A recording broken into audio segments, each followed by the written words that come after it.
Boa noite, está começando pela rede CNT de televisão o Jogo do Poder, um espaço aberto para a discussão política. Nós, aqui da CNT, acreditamos que o debate, o contraditório, é ponto de partida para o exercício de um dos direitos mais fundamentais, o de ser informado com absoluta correção e transparência. Esse é o objetivo, esse é o propósito nosso aqui do Jogo do Poder, que tem o prazer de receber hoje dois craques da análise política nacional. Eu me refiro ao professor Ricardo Ismael, da PUC, cientista político. Boa noite, Ricardo. Boa noite, Ricardo. Prazer estar aqui com você. Prazer recebê-lo aqui. E também ao professor Josué Medeiros, da Universidade Federal do Rio de Janeiro. Boa noite, Josué. Boa noite, Ricardo. Obrigado pelo convite. É um prazer estar aqui. É um prazer recebê-lo, que inclusive faz um trabalho interessante, que é o Observatório Político Eleitoral da Universidade, sobre o qual eu quero conversar daqui a pouco. Vamos começar a nossa conversa falando sobre o cenário eleitoral da sucessão presidencial. Nós temos aí Jair Bolsonaro e Lula disputando de maneira totalmente polarizada.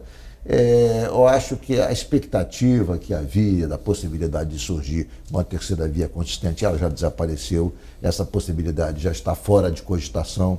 Ciro está empacado ali em 7, 6, e Simone Tebet 5, e fica nisso. Não há, digamos, expectativa, nem previsão, nem, por mais que seja otimista, de que ambos possam, na reta final, a 15 dias da eleição, ter um movimento surpreendente chegando à segunda posição. Então, diante do quadro polarizado, nós temos uma situação de estabilidade também.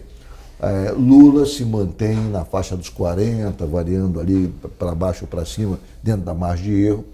E temos Bolsonaro, que com 30 em alguma coisa, 35, 36, 32, a depender do instituto, mas também estabilizado, sem oferecer nenhuma possibilidade de fragilidade para ser ultrapassado ou até mesmo alcançado por um outro adversário. Ambos muito estáveis.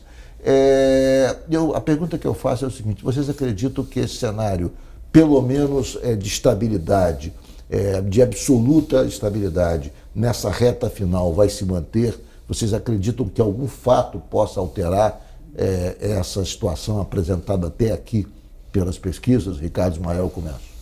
Eu acho que primeiro eu queria marcar que a eleição de 18 para de 2022, ela se dá num contexto bem diferente, tá certo? Não Sim. apenas vamos dizer assim, o elenco de candidatos e candidatas é diferente, mas principalmente o contexto, né? Sim.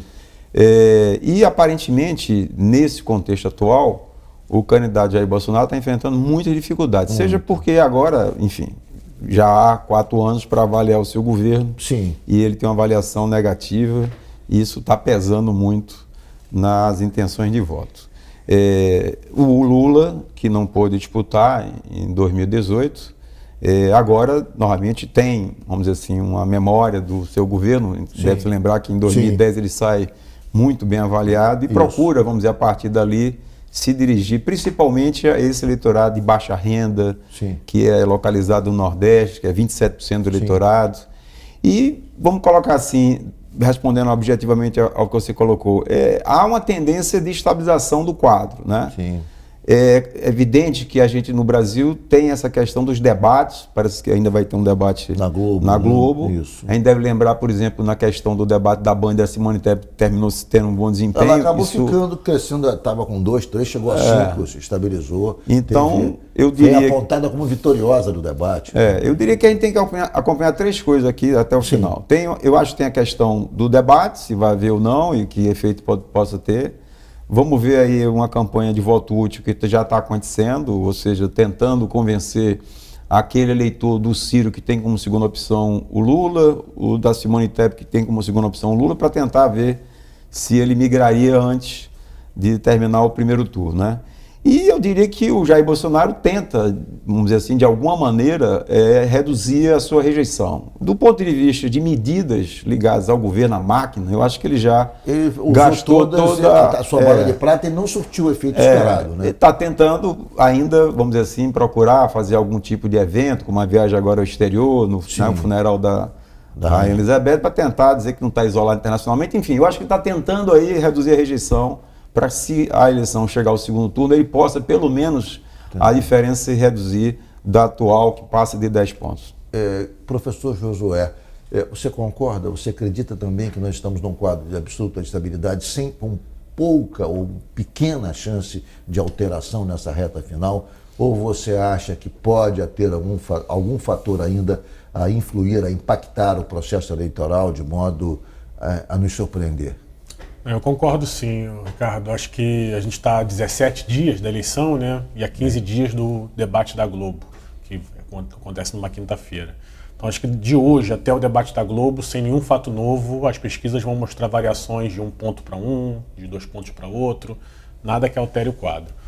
O debate, eu acho que é um marco tanto pelos próprios acontecimentos que ele pode gerar, né, de uma escorregada, de um embate direto entre os candidatos que repercute, pela audiência, mas também porque ele marca a entrada dos últimos dias, quando uma parte do eleitorado decide ou muda de voto, né? Sim, então eu acho que os últimos dias, os últimos 3, 4 dias, vão ser dias em que duas estratégias vão se confrontar. A estratégia do voto útil... Essa é uma questão que eu queria discutir, a questão do voto útil, porque há uma expectativa muito grande da parte dos estrategistas do Lula de que haja o voto útil, porque ele está ali com 48% dos votos válidos. Isso. Qualquer migração aí do Ciro e da Simone Tebet pode dar a ele a vitória no primeiro turno. Mas, até aqui, Ciro e Simone também têm se mostrado bastante estáveis e consolidados ali, um com 7, um com 5, e não houve ainda essa evasão de votos, essa migração de votos, tanto de um quanto de outro, em direção aos, digamos, dois principais concorrentes, né? Pois é, eu acho que se ocorrer, ela é na reta final, nos últimos dias, porque nos últimos dias, assim, você já encerrou o programa de TV, você tem uma expectativa de poder, né? Então a base do sistema político começa a se mover também, vendo que, meus candidatos já estão fora, eu preciso, nessa reta final, entrar nas ondas. Sim. Então eu acho que pode ter uma onda pelo voto útil a favor do Lula e uma onda a favor do Bolsonaro, que é a onda do alerta contra a volta da esquerda, de amarrar esse voto conservador. Então essas duas estratégias nos últimos dias é o que eu acho que podem mudar o quadro, salvo o acontecimento de algum fato novo, extraordinário, né, como foi o atentado que o presidente Jair Bolsonaro sofreu em Juiz de Fora, em 2018, que mudou o quadro. Sim. Nas atuais condições de temperatura e pressão, acho que até o debate da Globo a gente não vê uma mudança no quadro eleitoral substantiva. O voto útil, Ricardo Ismael, você acha que ele ainda é possível? Não, a pergunta que eu fiz para o Josué, você acha que ainda existem condições para que ele ocorra, de modo a garantir a vitória do primeiro turno? Eu pergunto isso porque vejo que há também, tanto em relação a Lula quanto em relação a Bolsonaro, ambos têm uma rejeição muito grande, que talvez esse voto no Ciro e esse voto, óbvio que a rejeição de Bolsonaro é maior do que a de Lula, mas ambos têm uma rejeição num percentual bastante expressivo. E esses votos que estão aí em Ciro e em Simone, me parecem também que são fruto dessa rejeição, tanto de um quanto de outro, eu digo em relação aos dois principais concorrentes. Quer dizer, ou seja, mesmo em havendo essa rejeição, você acha que pode haver essa migração dos votos de Ciro e de Simone em direção a um ao outro? Só uma preliminar, Ricardo. Veja, eu acho que, como a gente sabe, o nosso sistema eleitoral, sistema majoritário aplicado à presidência da República e também aos governos estaduais, prevê a eleição em 2 turnos, ou seja, os dois mais votados, desde que nenhum dos dois tenha alcançado 50% dos votos mais um, haverá um segundo turno. Portanto, vamos dizer assim, se a gente olhar, por exemplo, a França, isso é quase que impossível, ou seja, você tem uma posição muito bem definida de um candidato de centro, de um candidato de direita, de um candidato de centro-esquerda, de um candidato de esquerda. E na verdade, o eleitor se sente satisfeito em dar aquele voto para aquele candidato, porque expressa, vamos dizer, suas convicções programadas ideológicas. Não faria muito sentido no primeiro turno já fazer essa migração. Porque senão a leitura do primeiro turno, se houver migração, é de que, vamos dizer, a votação desses, vamos dizer, Ciro ou Tebet seria muito menor. E aí eu estou dizendo, eles, por exemplo, no caso da Simone Tebet, que talvez possa ter uma boa pontuação para uma primeira candidatura a presidente, pensando no futuro, eu acho que ela vai fazer um esforço para manter essa votação que ela tem. O Ciro disse que essa será a sua última eleição. Provavelmente ele não quer uma despedida melancólica, ou seja, de tentar lá buscar alguma garantia e fidelizar esse eleitor que agora continua votando nele. Então eu diria o seguinte, é legítimo que sempre haverá esse tipo de estratégia de tentar buscar o voto útil, principalmente quando o ex-presidente Lula está muito à frente das pesquisas e provavelmente vamos dizer, existe a chance dele conseguir os 50% de votos mais um agora no primeiro turno. Mas, como eu disse, de alguma maneira essa pressão sobre o eleitorado do Ciro do TE pode ser também mal vista, ou seja, pode também, como já está acontecendo, a reação do próprio Ciro, né, que tem, vamos dizer assim, um temperamento de reagir rápido, menos do que a Simone Tebet. Verdade. De qualquer maneira, para encerrar, eu diria o seguinte, eu acho que, concordaria com o Josué, existe alguma movimentação que já começou, com algumas gravações em redes sociais e tal, apelando para esse eleitor da Simone Tebet e do Ciro Gomes, mas até por conta do debate, como o debate vai acontecer no último dia útil, até lá, eu acho que tanto o Ciro como a Simone Tebet vão ainda apostar no debate para poderem crescer, porque mesmo que não vão ao segundo turno, eles vão ser um eleitor importante no segundo turno. E para isso eles têm que ter... O apoio deles passa, inclusive, a ser mais valorizado no segundo turno. Eu queria analisar agora a questão do ponto de vista geográfico, quer dizer, que me chama muita atenção. Nós temos, quer dizer, a supremacia absoluta de Lula no Nordeste, 60 a 14, alguma coisa desse tipo, 70, enfim, lá é uma supremacia acachapante. Para ser bem preciso, na última peça da Datafolha, de 8 e 9 de setembro, 60 a 23. 60 realmente a 23, é uma goleada. É uma goleada. Mas nós temos nas outras regiões uma situação de relativo equilíbrio. Então você pega no Sul, há um equilíbrio a favor ligeiramente do presidente Lula, mas em alguns estados o Lula perde. Santa Catarina, Bolsonaro ganha de goleada. Ele está ganhando por pouco também no Paraná, mas no Rio Grande do Sul Lula ganha, mas não ganha por muito. Então é uma situação também de equilíbrio.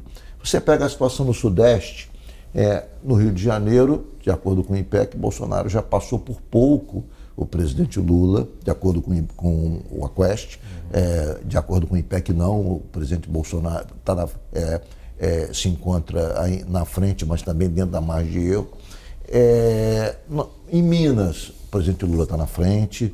Em São Paulo, que é o maior colégio eleitoral do Brasil, o presidente Lula está na frente, aí com 10 pontos na frente, o que é uma vantagem expressiva. Você tem no Centro-Oeste uma situação de equilíbrio mais favorável a Bolsonaro. Lá o agronegócio dá a ele uma vitória mais consistente, ali ele é mais forte. E no Norte também é uma situação de equilíbrio e na margem de erro com vantagem do Bolsonaro. Então, assim, a eleição está sendo decidida pelo Nordeste e pelo Sudeste, porque nos outros estados há um certo equilíbrio, uma coisa muito equilibrada. Não há uma onda avassaladora varrendo o Brasil na direção de um ou na direção de outro. Há, de certo modo, um equilíbrio, com a exceção do Nordeste e com uma vitória representativa no Sudeste, que representa 48%, 45% do eleitorado nacional, que é alavancada por São Paulo e também por Minas, e que não se repete no Rio, que tem um colégio eleitoral expressivo, o terceiro maior colégio, onde Bolsonaro está na frente. Ou seja, há muito equilíbrio, à exceção do Nordeste, né, Josué? Sim, acho que o Sul e o Sudeste, Ricardo, estão reproduzindo a polarização nacional, né? Então, quando a gente olha o que você expressou, embora o Lula tenha vantagem, ela não é uma vantagem acachapante, e nos estados que o Bolsonaro tem vantagem, acho que tirando Santa Catarina, que tem números como se fosse Nordeste a favor do Bolsonaro, né? Também a vantagem do Bolsonaro não é acachapante. E isso é uma grande derrota para o Bolsonaro, que em 2018 o Bolsonaro foi muito vitorioso nessas duas regiões, Sul e Sudeste. Então isso mostra um pouco o que o Ricardo falou logo no começo, que é a questão do governo. Como ele teve 4 anos para governar e tem um governo muito mal avaliado... o governo foi reprovado pela população, isso está impactando muito o eleitorado que foi dele, no Sul e Sudeste, e que saiu e não vai retornar, ou se retornar, vai retornar numa proporção que não é suficiente para ele compensar a vantagem do Lula no Nordeste. A eleição de Bolsonaro me parece que foi determinada porque ele capturou emocionalmente aquela crise que começou em 2013, ele se colocou como porta-voz da antipolítica, tentando se mostrar muito de fundo emocional, ele capturava isso como um salvador da pátria, e agora é diferente, é uma eleição cuja base de avaliação dele é o resultado administrativo do governo. E esse resultado foi absolutamente insatisfatório, na opinião da maioria das pessoas, né? Se me permite completar, Ricardo, essa sua avaliação sobre a antipolítica, ela também se confirma quando a gente desce para as eleições dos governos estaduais. Quando a gente olha no Sul e Sudeste, o que a gente vê? O eleitor está procurando estabilidade nos governos estaduais, em todos. O Zema, o Eduardo Leite são expressões disso, né? Vamos falar sobre então, os governos estaduais. Acho que isso também é um elemento que está prejudicando muito o Bolsonaro. Como ele é muito instável, mesmo o eleitor de direita que apoia governadores de direita não está indo com ele na hora da presidência, e isso tem prejudicado muito as intenções de voto dele. O eleitor não quer mais aventura, né? Veio o caso do Rio de Janeiro, que votou numa pessoa que não sabia quem era, não sabia nem pronunciar o nome dele, que era o juiz Witzel, e deu no que deu. O juiz Witzel foi empichado diante de casos flagrantes de corrupção envolvendo personagens de seu governo e supostamente ele próprio, já que o processo de impeachment se baseou numa decisão administrativa dele que julgou ele absolutamente condenado de acordo com a Assembleia Legislativa e depois pelo Tribunal de Justiça. Eu vou fazer o intervalo, mas antes complementa, Ricardo. É rápido, é só sobre a questão do Nordeste. Na verdade, eu coordeno lá na PUC-Rio um grupo de estudos sobre federalismo, política e desenvolvimento. Existe uma pesquisa de uma professora da USP de São Paulo, Marta Aretes, que ela pergunta para cada região brasileira qual é o governo mais importante, o governo federal, o governo estadual e o governo municipal. Sim. É curioso que no sul do país, o governo municipal é assinalado como o mais importante. No Nordeste é o governo federal. Então eu diria o seguinte, na memória do eleitor nordestino, principalmente de baixa renda, o governo Lula, principalmente, né, nesse período aí de 2007 a 2010, foi um ótimo governo para o Nordeste, para a vida dele. E além do Lula também ser nordestino, meio São Paulo. Então eu diria o seguinte, o Bolsonaro terminou agindo de forma muito tardia, né? A impressão que se tem, porque a vantagem que o Lula tem no Nordeste também se reproduz para aqueles que recebem o Auxílio Brasil. Exato. Segundo o Datafolha, entre os que recebem o Auxílio então Brasil. Parece que o eleitor normalmente tem essa memória boa em relação ao governo federal na gestão Lula. E com relação a Bolsonaro, parece que ele está dizendo o Bolsonaro fez uma medida eleitoreira de última hora. Né? É verdade. E pelo que você me disse, o eleitor nordestino, o morador do Nordeste, entende que o governo federal é o que mais interfere e decisivo na vida dele. Vamos ao rápido intervalo e voltamos já já. Muito bom. Interessantíssimo, né?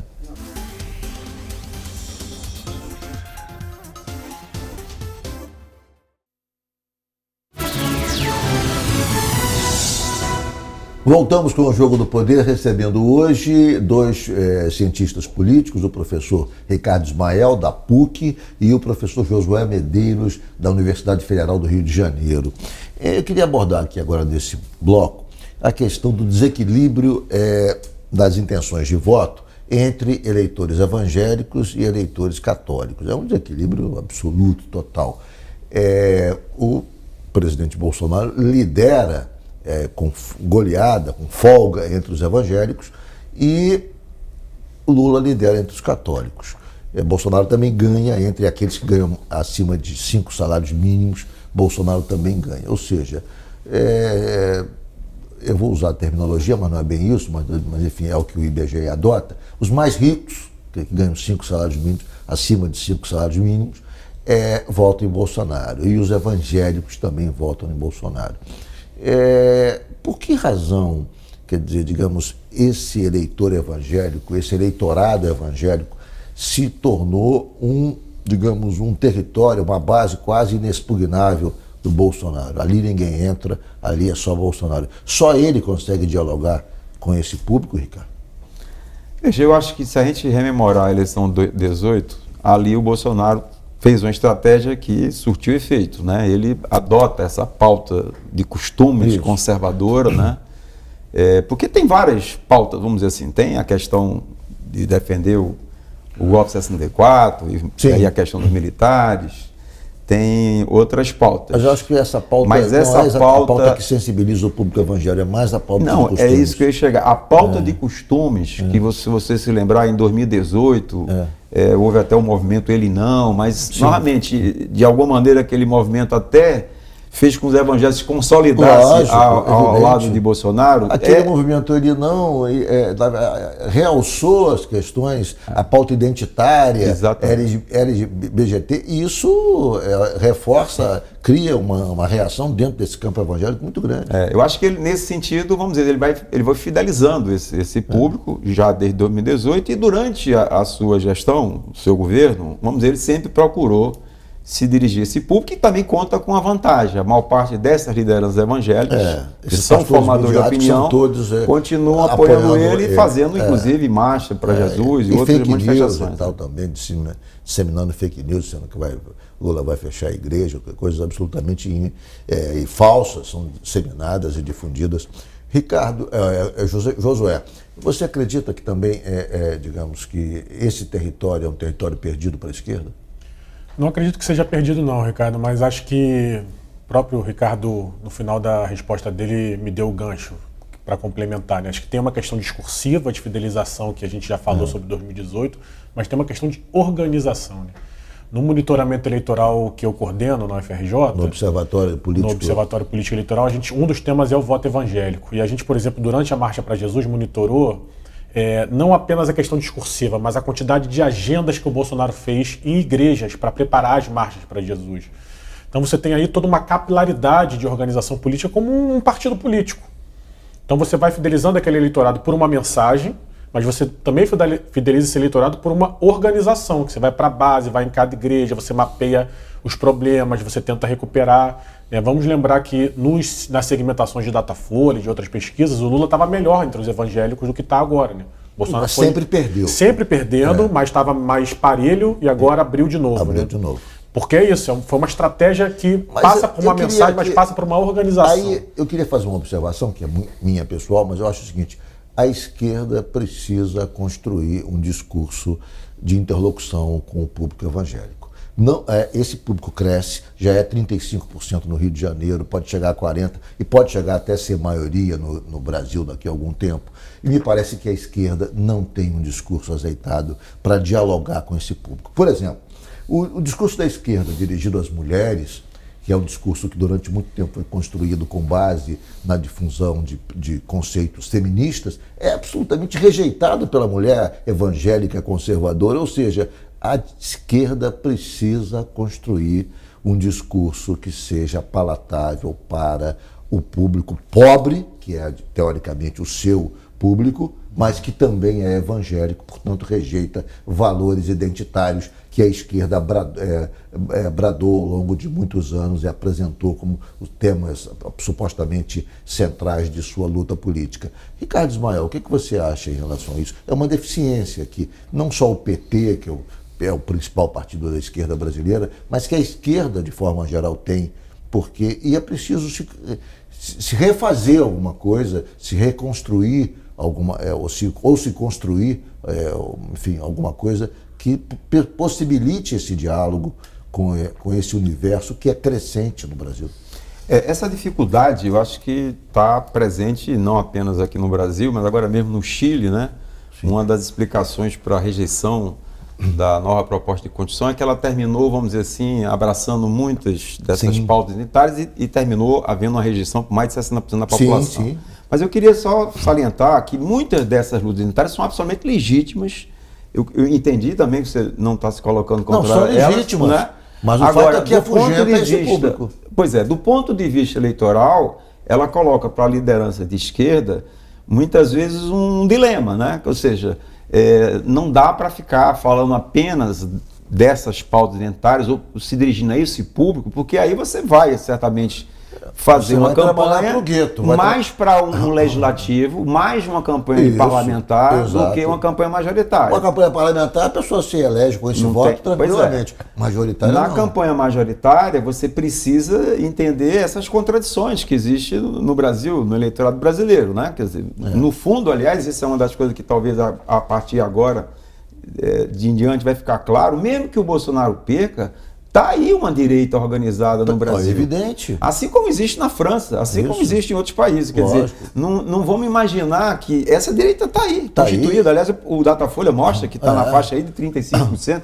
Quer dizer, na verdade, é para a complexidade de uma eleição majoritária, é justamente você conseguir formar uma maioria, 50% mais um, e observando toda essa heterogeneidade do eleitorado. Exato, Ou seja, exato. o eleitorado não é só as minorias que têm luta legítima, Não, com é direitos evidente civis, que tem etc. luta legítima, mas essas lutas não podem se sobrepor às questões mais universais. Que, na verdade, a esquerda ficou em algum momento, e o Lula não, mas a esquerda, se projetando, a sua imagem se projetava mais por conta das lutas identitárias do que da briga pela redução da desigualdade, da fome. Parecia que as questões identitárias se sobrepunham às questões que eram mais universais. E isso acabou provocando uma rejeição de alguns setores. Josué, o que você acha em relação a isso, sobre essa deficiência? Eu vou ter que fazer um intervalo, mas eu queria saber a sua opinião, porque no próximo bloco vamos mudar a rota do nosso debate. O que você acha em relação a essa deficiência, que me parece que é flagrante? A esquerda não tem um discurso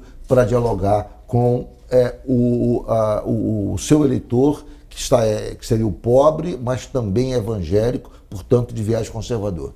Olha, Ricardo, tem muitas pesquisas que confirmam o que você está falando, né? A gente tem aqui no Rio o ISER, por exemplo, que faz pesquisas sobre isso, a Carolina Evangelista, a Lívia Reis, vem falando sobre a questão da família, sobre como a esquerda precisa reorganizar uma visão sobre a família que seja progressista e dialogue. Sim. A Esther Solano em São Paulo também faz pesquisa nesse sentido. Então, sem dúvida nenhuma que há essa deficiência.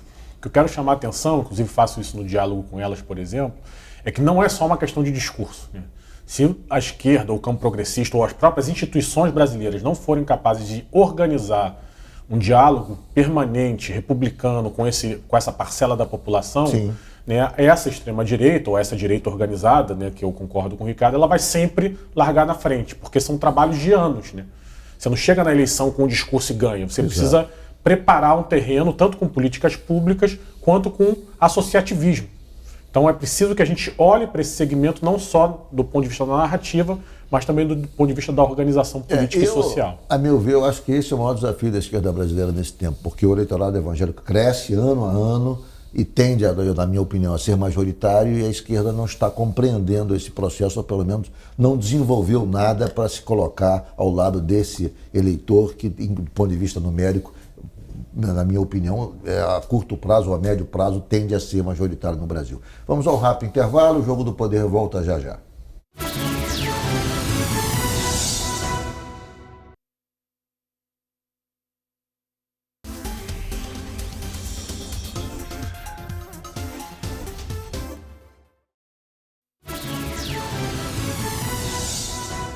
Nós voltamos com o Jogo do Poder, recebendo aqui dois craques da análise política, o professor Ricardo Ismael, da PUC, cientista político, e também o professor Josué Medeiros, da Universidade Federal do Rio de Janeiro.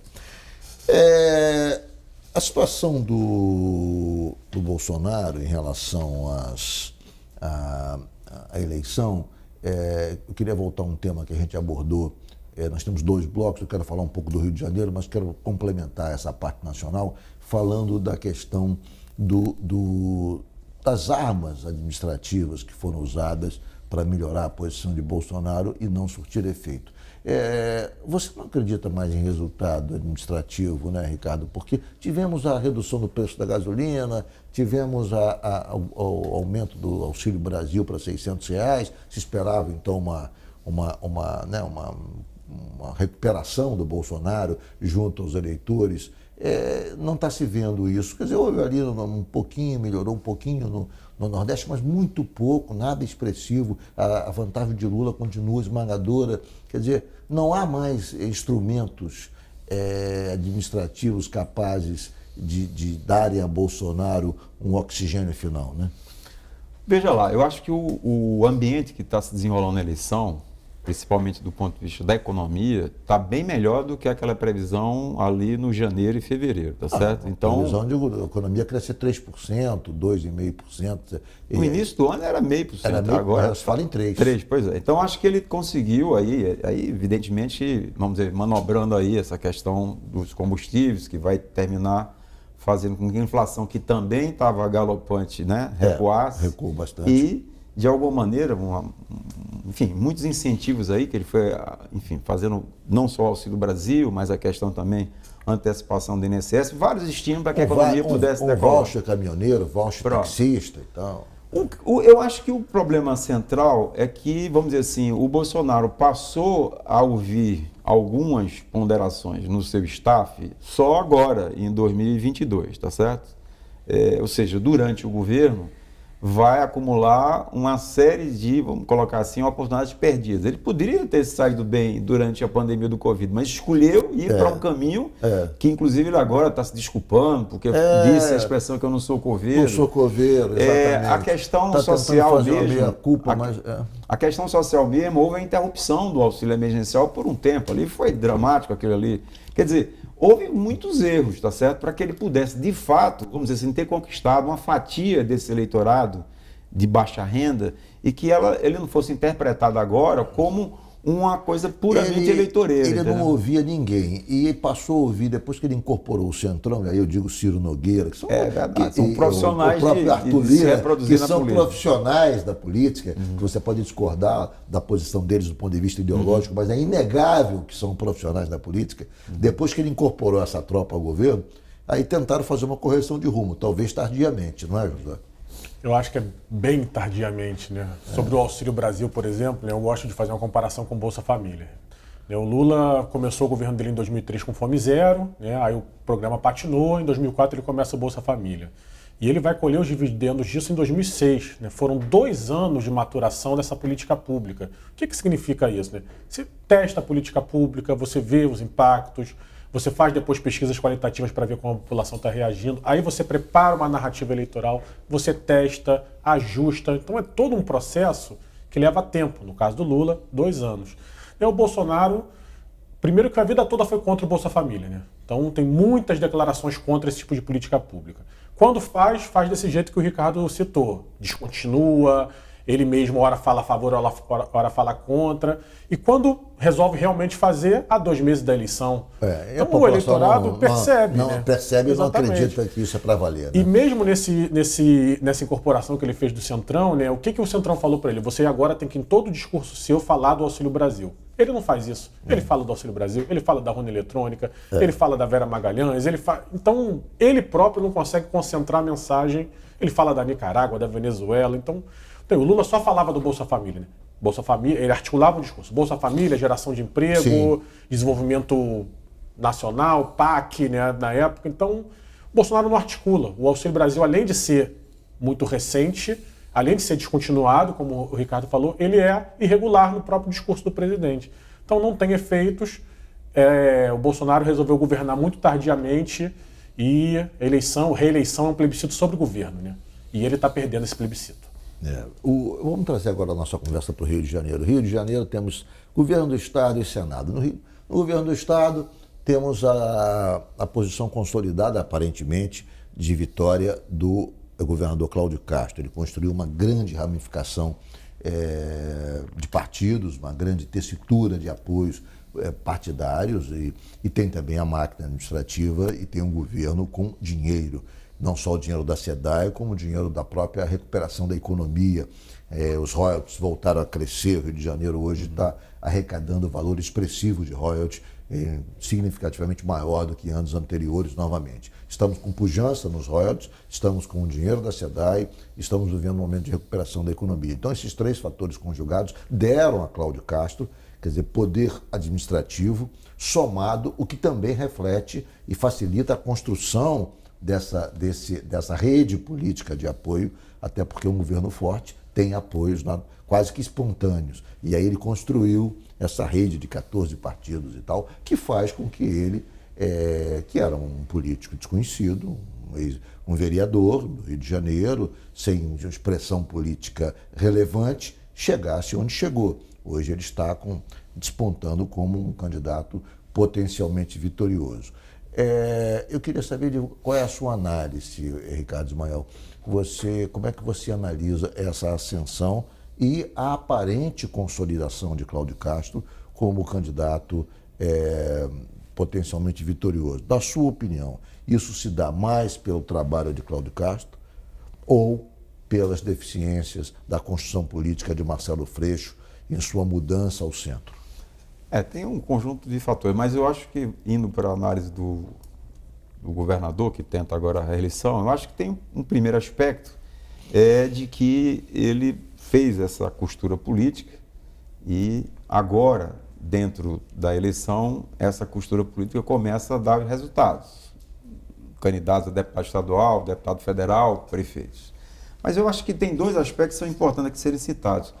O Cláudio Castro teve a capacidade de iniciar programas, né, sociais, programas que certamente têm uma repercussão junto a esse eleitorado de baixa renda e que, portanto, ele agora está se colocando na posição de dar continuidade a esses programas. Está dizendo assim, olha, eu fiz isso, e, portanto, quero agora... E tem uma postura também humilde. Diz, bom, a gente sabe que ainda não conseguiu fazer tudo, tem que fazer mais, mas como se estivesse pedindo ao eleitor essa oportunidade de dar continuidade, tá certo?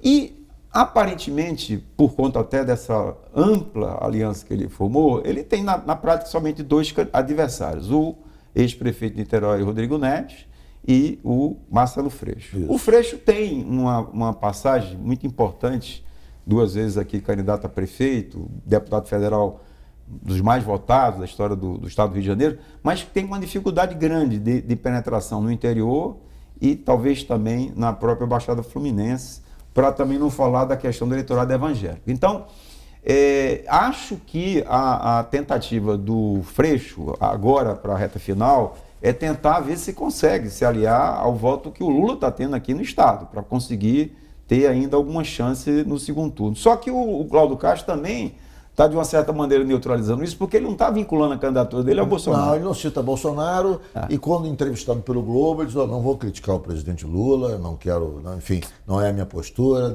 essa postura não é condizente com a minha posição histórica, eu sou uma pessoa equilibrada, até foi muito criticado pelos bolsonaristas na época, por conta dessa declaração, mas a mensagem que passa é de que ele falou, você não é um bolsonarista, eu não sou um castrista. Até usou essa expressão para se distinguir. Ou seja, naquele debate que houve na banda, ele não citou uma vez o nome Bolsonaro. É verdade. E aí, com isso, quer dizer, ainda que ele apareça nos eventos públicos ao lado de Bolsonaro, quando Bolsonaro vier ao Rio, mas com isso fica no eleitor a dúvida sobre esse engajamento efetivo, sobre a incorporação efetiva desses valores do bolsonarismo raiz, que me parece que ele não faz. Ele faz claramente um contraponto, pelo menos na propaganda eleitoral, como eu disse, é uma pessoa humilde, vai procurando dizer que ainda está acertando, está ajustando, tem uma maneira, pelo menos um persona. Eu achei até o programa de televisão dele muito bem construído. Vamos a um rápido intervalo e voltamos logo após o break.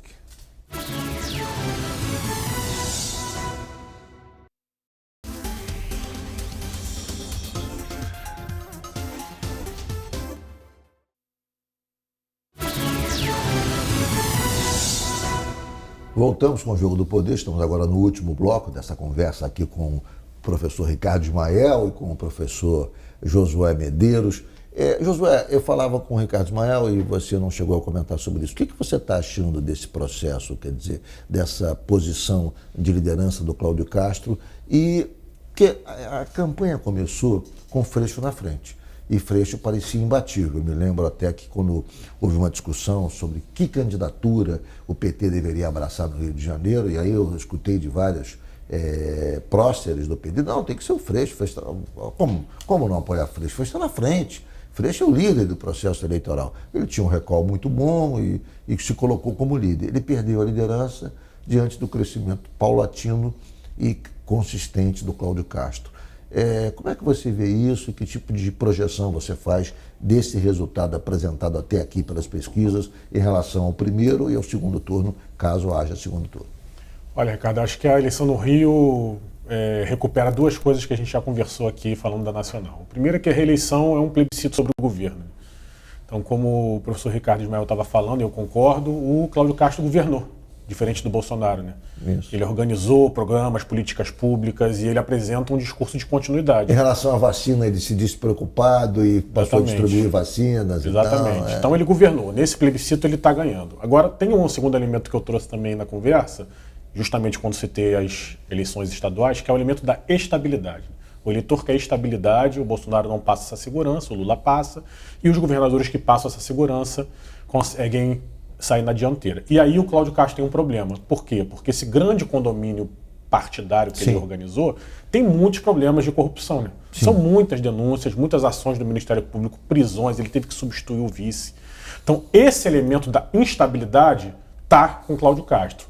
Se o Cláudio Castro conseguir resolver a eleição no primeiro turno, isso não vai ser um problema. Mas se a eleição for para o segundo turno, né, só com Freixo e Castro, mais 3 semanas, talvez com a eleição nacional resolvida no primeiro turno, o quadro pode mudar, porque aí o Freixo pode se apresentar como aquele que dá estabilidade. Você acha que a pauta, essa pauta da corrupção, não que não seja importante, estou dizendo do ponto de vista da sensibilização do eleitor, é a pauta dessa eleição? Me parece que não. A pauta agora é comida na mesa, então, corrupção, é resultado. Não, com certeza. Essa não é mais a pauta que foi a pauta de 2018. Concordo. Acho que não é corrupção, cara. Em que medida essas constantes crises de políticas e de corrupção no governo do Cláudio Castro passam uma insegurança para o eleitor de que vai repetir o Witzel. Eu não sei se esse governador termina, eu não sei como é que é o vice dele, se essa prisão do Turnovs, que era muito próximo dele, né? Então é um conjunto de problemas que ele tem que administrar no seu entorno muito próximo, vice-governador, um secretário, chefe da polícia. São problemas talvez comuns a quem tenha 15 partidos apoiando. Exatamente, né? Porque é um condomínio muito grande. Um condomínio de 15 partidos, você não tem nenhuma homogeneidade de comportamento e de ações. Ricardo Maior. Eu acho que, de fato, se houver um segundo turno aqui no estado do Rio de Janeiro, eu diria que dentro do quadro atual, provavelmente o Cláudio Castro tem aí um leve favoritismo, uma vantagem. Mas o Freixo tem um dos eleitores mais importantes, que é o ex-presidente Lula. Além disso, concordaria com o Josué, pode ser que a pauta do segundo turno dê mais visibilidade a essas denúncias de corrupção que eventualmente Mas você acha que Freixo ele tem uma situação em relação ao eleitor evangélico, se você observar, absolutamente desastrosa. Ele tem 12% dos votos dos evangélicos apenas, ou seja, o Rio de Janeiro é um dos estados de maior contingente de evangélicos do Brasil.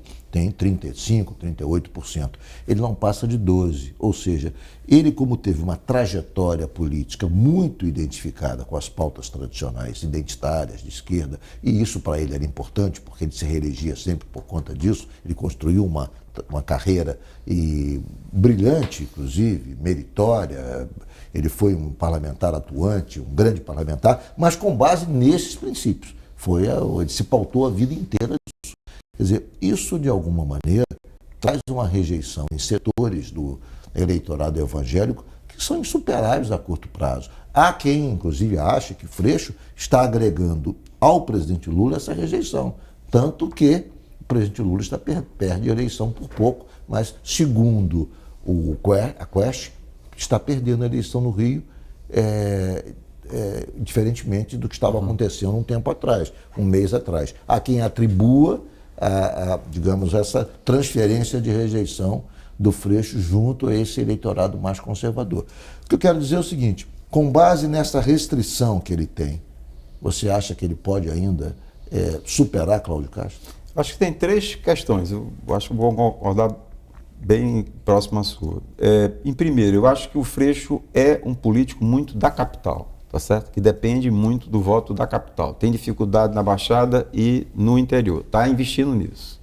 2, a trajetória dele, diferentemente do Cláudio Castro, não é de buscar grandes articulações políticas de apoio. Até está tentando agora, mas veja, o Eduardo Paes parece que não apoia o Freixo. Não, apoia o Rodrigo Neves. Certo, mas como uma segunda opção. Então, existe arestas aí, provavelmente por conta da maneira como ele faz a política, que, normalmente, nesse momento, parece que o eleitor mais importante é o Lula para o Freixo, não o contrário, como você colocou.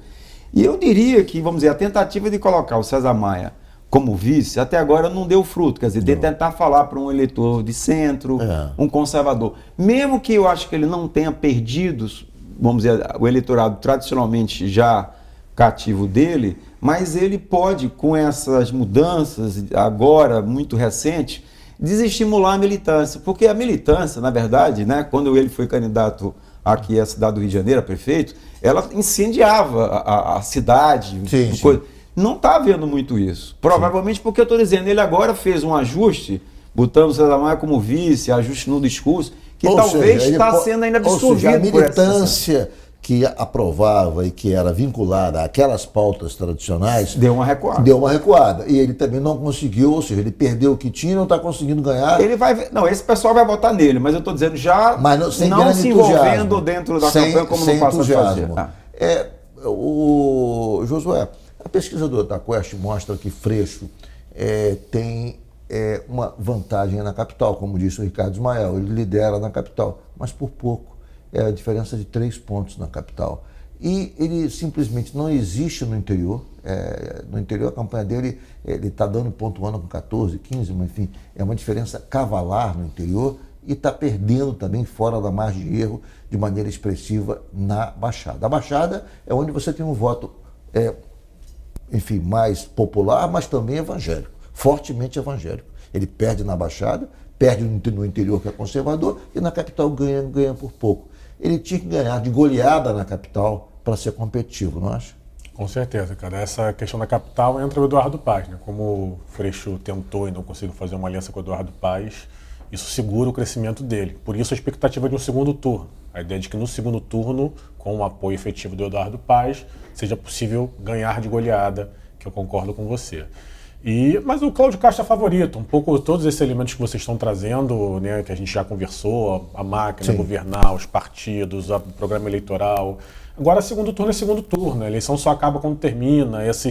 Quem imaginaria que o Castro substituiria o vice no meio do processo? Né? Então, fatos novos que vão acontecendo que permitem a gente afirmar que a eleição está aberta se ela for para o segundo turno. Ok, foi um prazer enorme recebê-los nessa noite. Muito obrigado, professor Josué Medeiros, por ter comparecido. Eu agradeço muito, Ricardo. Espero poder voltar em breve para que conversemos mais. Muito obrigado. Agradeço ao Ricardo também, Ismael, com quem eu aprendo sempre muito. Muito obrigado, Ricardo Ismael. Foi um prazer mais uma vez tê-lo nessa bancada para discutir o cenário político nacional e local. Prazer compartilhar essa mesa com o professor José Medeiros. Mais uma vez aqui com você, o Ricardo, que certamente sempre tem um programa que suscita a imaginação do telespectador e coloca questões centrais para o processo eleitoral em curso. Muito obrigado. Obrigado também a você que nos acompanhou de casa. O Jogo do Poder, como sempre, volta domingo às 10h30 da noite. E eu quero novamente contar com a sua audiência. Tenham todos um bom domingo, uma boa semana e até lá.